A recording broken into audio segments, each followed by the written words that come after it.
Kita ke informasi selanjutnya, pemirsa. Berdasarkan evaluasi pasca pelaksanaan pilkada serentak kemarin, tingkat kepatuhan masyarakat akan protokol kesehatan disebut mencapai angka 92%.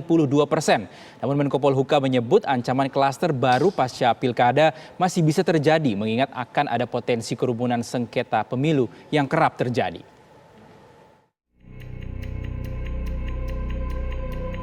Pelaksanaan Pilkada Serentak 2020 di 270 daerah sempat menimbulkan kekhawatiran akan terjadi klaster baru COVID-19. Berdasarkan hasil evaluasi tim Satgas Penanganan COVID-19 dan BNPB menyebut tingkat kepatuhan masyarakat akan protokol kesehatan di Pilkada kemarin mencapai angka 92%.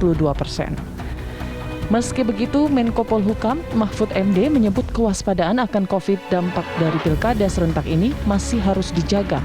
Terlebih, akan ada 2 tantangan ke depan yang masih harus dihadapi mengingat gelaran pilkada belum selesai sampai ada penetapan kemenangan di masing-masing wilayah dan potensi konflik sengketa pemilu.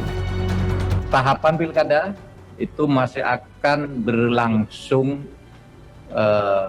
terus sampai akhirnya keputusan final KPU yang diteruskan dengan pelantikan oleh pemerintah terhadap mereka yang dinyatakan sebagai kepala daerah terpilih. Yang pertama, ya, ada 2 tantangan yang ke depan harus dihadapi. Pertama, penyebaran COVID.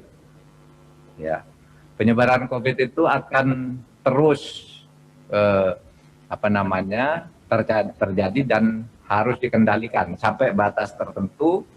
Dan alhamdulillah 2 hari yang lalu kita sudah mempunyai vaksin.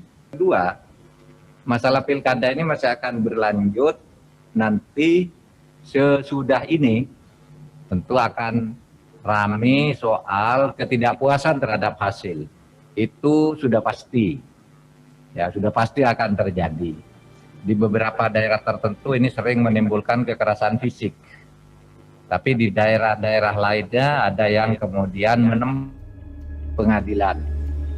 Tim Satgas diimbau untuk terus mewaspadai kerumunan yang mungkin saja masih bisa terjadi mengingat sengketa konflik pilkada cenderung terjadi pasca hitung cepat.